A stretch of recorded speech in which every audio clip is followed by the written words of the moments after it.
Hi! Maligayang pagbabalik. Welcome sa part 2 ng episode 1. Ngayon ay pagpapatuloy natin ang pag-explore sa Adobe Photoshop. Okay, so for our interface, let's have a walkthrough. Ano-ano ba yung mga makikita natin doon sa loob ng Photoshop? Okay, meron tayong 7 na parts ng Photoshop. Okay, number 1 is the document area. Yung document area, simula dito sa may ruler, yan, kasama yung papel, yan yung tinatawag nating document area. Diyan, kung saan, diyan ka mismo gagawa ng iyong layout. Okay?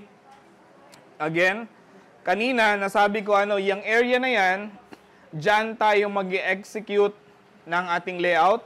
Kung sa totoong buhay, diyan ka magsusulat, diyan ka guguhit. Iyaan ang pinakang papel mo. Nagkakaintindihan? Alright, ang tawag natin ay document area. Next one is the menu bar. Okay, nasaan ang menu bar? Ang menu bar natin ay nandito sa taas with tabs. When we say tabs, yung mga yan, File tab, Edit tab, Image tab, Layer tab, Type tab, Select filter, 3D View, Plugins, Windows, and Help tab. Nagkakaintindihan? Okay, so pagka sinabi kong sa susunod na tutorial natin, halimbawa, okay, punta tayo sa File tab. Ayan, so i-click nyo dapat yung File doon sa menu bar. Nagkakaintindihan? Okay, halimbawa, nasaan ang Open? Saang tab nakalagay ang Open? Nasa File tab. Okay, under siya ng menu bar. Next, number 3 is the Option menu bar. Yung Option menu bar, yun yung naandito sa baba, nasa ilalim ng menu bar. Okay, yan. Itong area na to, yan yung ating Option menu bar. Na kung saan, ang nakalagay dyan ay connected doon sa bawat tabs. Halimbawa, Type tool. Yan, automatic mag-change yung ating Option menu bar. Dumidepende dun sa tool na ating ginagamit or sinelect. Like for example, Move tool, yan, mababago ulit yung ating Option menu bar. Nagkakaintindihan? Okay, next, number 4 is the panels. Ayan, itong area na to, yan yung tinatawag nating panel. So, meron tayong property, adjustment, libraries panel, layers panel, channels panel, and paths panel. Okay, ang pinaka ginagamit naman talaga dyan palagi ay yung layers panel. Alright, so, sa mga susunod, may mga maririnig kayo sa akin ng mga ilang term. Like for example, okay, paki-grab noong layer 1 under the layers panel. Ibig sabihin, hahanapin mo yung layer 1 mo dito sa layers panel na ito siya. Okay, let's drag it to the next workspace. Yan, okay, ganun ang mga term na ginagamit. Next, number 5 is the search and workspace button. Yan, itong area na to. Actually, hindi man ito masyadong gamitin. Pero, syempre, importante pa rin yan. Search and workspace button. Workspace. Yan. Next, number 6 is the toolbar. Yan. Dito sa toolbar, ang dami-dami niyan. Kailangan ay alam natin kung paano gamitin ang mga yan. Dahil, kapag alam mo, marami kang magagawa. Diba? Okay. Next, zoom level and status bar. Nandito sa baba. Zoom level and status bar. Pag nag-zoom in ako, yan, makikita nyo doon sa baba, nababago yung number. Check nyo. Kita?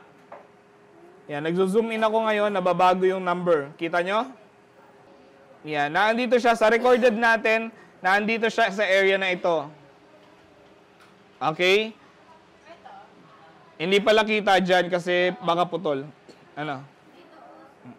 Ayan, okay, sige. Again, document area. Nasaan niya yung document area? Alright, nandyan sa pinakang gitna. Okay, next, number 2 is the menu bar.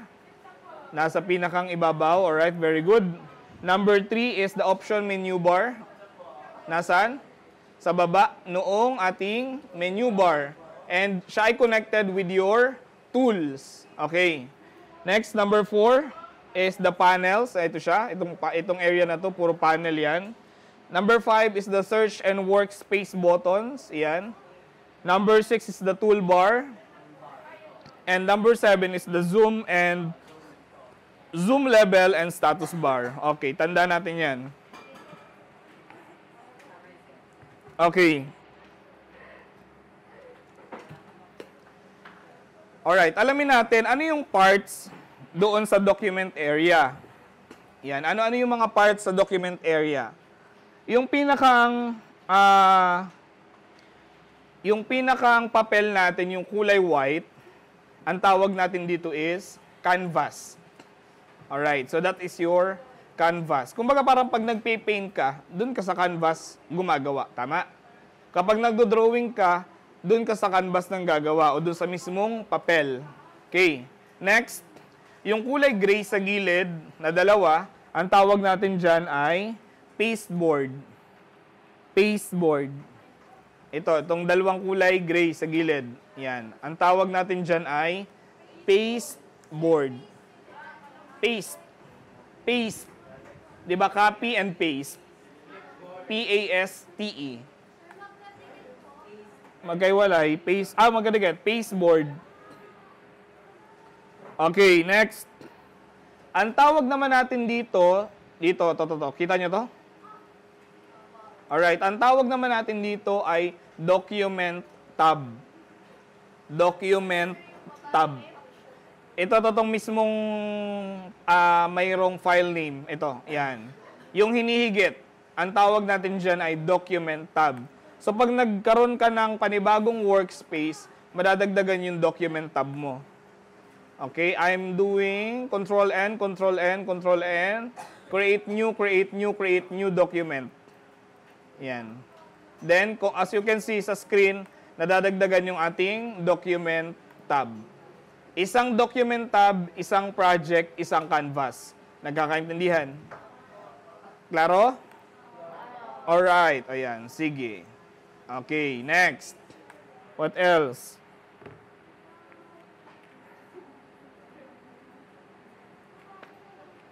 Okay. Let's proceed to toolbar. Ayan. Pupuntahan natin yung toolbar. Kita nyo ba yung mga tools ko dito sa gilid? Kita ba?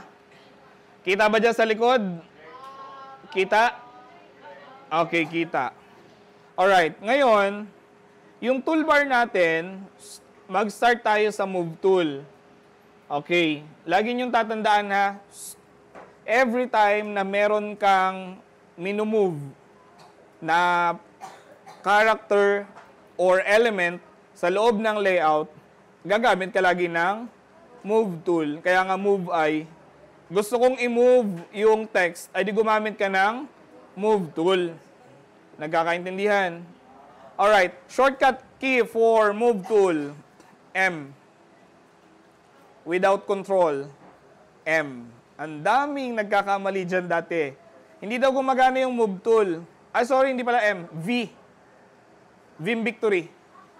Ang M pala yung marquee. V. Ang dami nagkakamali dyan dati. Sabi, sir, hindi po gumagana yung V. Ay, hindi po gumagana yung move tool kapag ka po shortcut key yung ginagamit. Kasi kaya hindi gumagana, nilalagyan ng control. Dapat walang control. Ipipress mo lang literal yung letter V. Okay, tinan nyo. Pag ako ay naandoon sa type tool, ito to. Pag ako ay nasa type tool, ipipress ko yung letter V, capital V, automatically, lilipat siya dun sa move tool. Nagkakaintindihan? Ving Victory.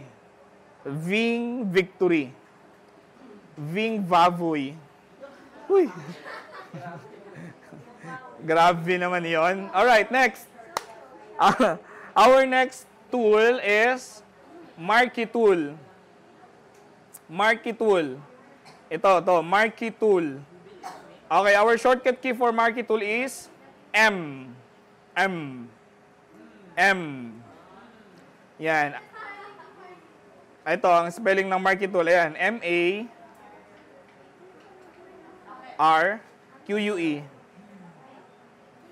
Double E pala yun. Q-U-E-E. Marquee tool. Rectangular marquee tool, elliptical marquee tool. Nawala yung? Nawala yung connection? I-restart mo na. Mag-login ka ulit. Share ka muna dito kay ano. Ayusin natin mamaya sa break. Okay. Rectangular marquee tool and elliptical marquee tool. Okay, sir, ano ang purpose ng marquee tool? Ano ang purpose ng marquee tool? Ang marquee tool, ginagamit natin sa iba't ibang ways. Una, pwede siyang pang-remove ng background or pang-trim ng image. Pwede rin siyang gamitin for coloring. Pwede rin siyang gamitin for stamping. Pwede rin siyang gamitin for duplicating. Ang daming gamit ng marquee tool pala, sir. Sige, ipapakita ko sa inyo kung paano yung marquee tool. Okay, at first, activate muna natin yung marquee tool. Ayan. Then, mag-zoom in ako dito sa aking picture. Ayan. As you can see sa aking layers panel, wala pang naka-activate na layer. Tama? So, ibig sabihin, hindi ko pa ito magagalaw. At first, activate your layer. Balik muna ako ng move tool. I-click ko lang ito kasi ito yung aking gustong i-modify. Okay, next. Ang gusto kong mangyari dito, tatanggalin ko itong area na to. Yan, babawasan ko ng konti itong area na to. Okay, so gagamit ako ng marquee tool. Naka-activate na ngayon yung aking layer. Okay, press M para sa marquee tool. Drawing ko ngayon yung marquee tool. Then, ang next kong gagawin, para matanggal itong area na ito is backspace. Ano nangyari? Na-slice niya. Okay. Another. Okay, ang gagawin ko lang dyan ay i-drawing, then make sure na naka-activate yung aking layer, backspace. Okay, next. Ang next kong gagawin, gusto ko naman lagyan ng color itong bahaging ito. Pwede rin ang marquee tool. Okay, nag-drawing ako dito. Yan, drawing ako ng rectangular marquee tool. Okay, mag-select ako ng solid color. Pwede na ako maglagay ng kulay. Pwede na akong, automatically, yung nilagay kong kulay, magta-transform siya into shape. O, meron na akong shape na nagawa ngayon. Balik ako sa move tool para ma-move ko yung shape na ginawa ko. Okay? Again, gusto kong paliitin yung aking shape, Control T, then transform, paliit ng konti. Meron na akong design. Then don't forget to click the check mark. Ha? Sa loob ng? Sa loob ng color, pwede ka pa rin mag-marquee tool. Yan, click mo lang yan. Then, maglagay ulit ako ng isa pang marquee tool dito. Then, solid color ulit. Yun. Ida-dark ko lang siya ng konti. Another shape na yun. Move tool ulit ako, then another shape na yun. Ayoko nang masyadong pantay. Ayoko nang masyadong malinis yung gawa. So, medyo ilalabas ko siya ng konti para medyo may design ng konti. Yan. Tingnan yung tsura. Para siyang, ang tawag doon? Yung parang tape na pinampatch siya ganyan. O, di ba? Okay. Another, halimbawa, ito advanced naman to. Ipapakita ko lang sa inyo yung isa pang function ng marquee tool. Okay, click ulit itong picture na ito using move tool. Then, click ulit yung marquee tool. Gusto ko itong lapis na to, itong dulo na to, yan, ay malipat dito sa area na to. Okay. Nag-drawing ako ng marquee tool, copy, paste, dalawa na yung kamay. Okay, sabi ko kanina, di ba? Pwede nang mag-duplicate using marquee tool. Okay? Another, itong daliri. Yan. Okay, make it sure na activated ito ha. Again, move tool, click the picture, marquee tool. Copy, paste. Tingnan natin kung anong mangyayari. Then, click and drag. Okay, again. Alright. Oh, make it sure na naka-activate ulit itong picture na ito using move tool. Okay, marquee tool ulit. Then, click and drag. Drawing ulit tayo ng marquee tool.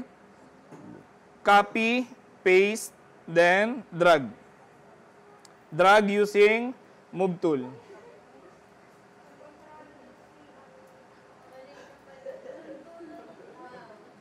Klaro? Gets? Oh, sige. Okay, next natin is lasso tool. Yan. Actually, yung lasso tool ay isang way para makagawa tayo ng marquee tool na freeform. When we say freeform, parang sa shape at saka sa form, siya ay organic. Wala siyang shape talaga. So, halimbawa, ito ang gusto kong kunin. Ito. Itong kamay. Di ba, freeform yan. O, so ngayon, using lasso tool, sususugin ko lamang yung mga edge nung kamay. Then, automatically, pag nirelease ko yung aking left click, pag nirelease ko, automatic magkakaroon siya ng marquee or marching ants. Then, same process. Move tool ulit para ma-activate itong area na to. Copy and paste para makuha ko yung kamay. Then, tingnan nyo. Surprisingly, 1, 2, 3. Okay? Okay, again. Alright, lasso tool again. Okay, tingnan nyo ha. Itong tool na to ang ating ginagamit. Ito. Okay. At first, i-click muna natin yung reference or yung photo reference. Yan. Okay, na-click na yung photo reference. And then, yan, ito namang isa. Yan. Gagamit ako ngayon ng lasso tool. Alright. Ang idea dito, kailangan mong susugin yung edge nung object. Okay, so susugin ko siya. Mag-start ako dito. Yan. Grabe, sino ba yung pogi na yun? Ano yan? Intense. Bawal dyan ang maingay. Yan. So pag narating ko na yung dulo, bibitawan ko na siya para magkaroon na ulit ng marching ants. Okay? Same process. Copy, Control-C, Control-V. Move tool ulit ako. Balik ako sa move tool. And then, ayan na. Okay? Ulitin natin. Ano? Ving va vui nga. Para saan ba? Move tool? Move tool?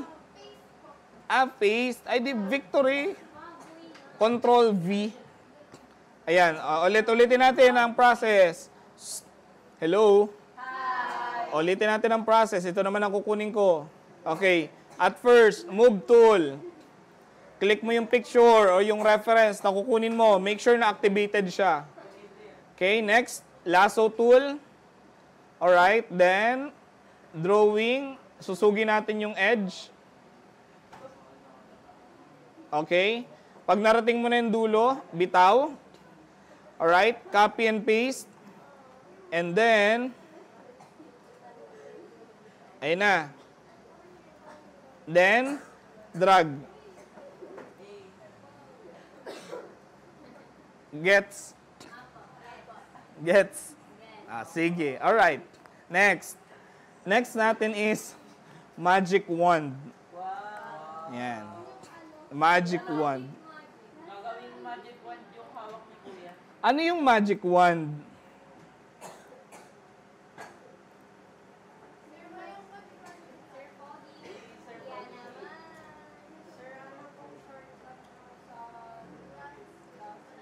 Sa?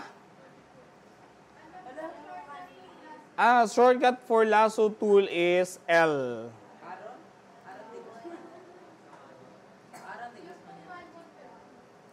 Yung magic wand ay W. Okay. Kailan ba ginagamit yung magic wand?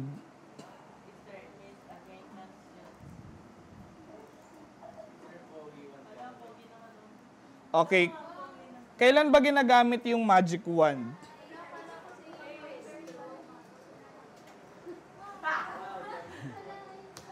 Okay. Ang magic wand ay ginagamit kapag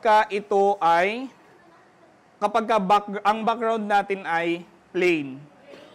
Okay. Pagka plain yung background, isang kulay lang, or kahit anong kulay, basta iisa lang, walang masyadong kung anik-anik sa likod. Okay.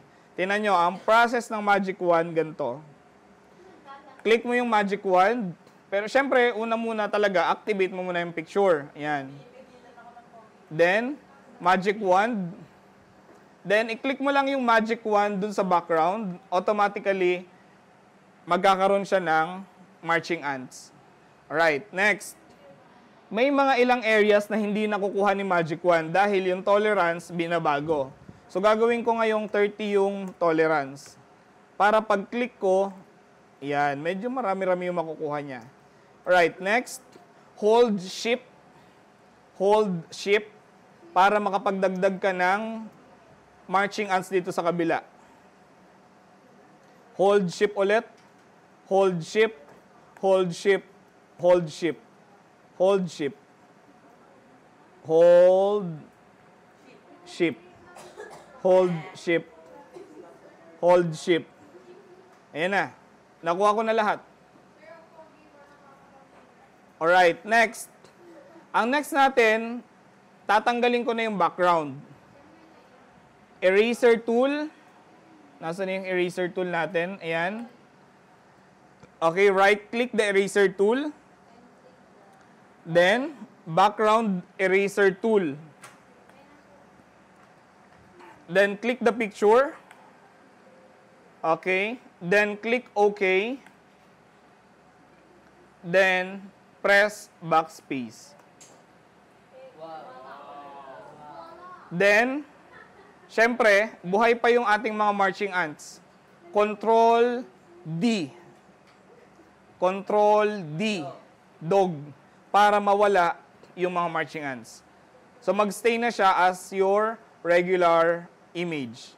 Okay, move tool para mailipat ko siya dito. Okay, ang tanong dyan, sir, may mga areas na kagaya nito. Hindi na sa ed. Okay, ibig sabihin, kaya hindi na sa ed, hindi natin nakuha ng magic wand. Pwede ka namang magdagdag eh. Basta shift-click lang ng shift-click. Okay. Or, pwede mo siyang burahin using eraser tool. Mano-mano na nga lang. Wala, huwag naman burahin yung pogi niya. Oo naman. Mawawala na ng pogi dito. Uy.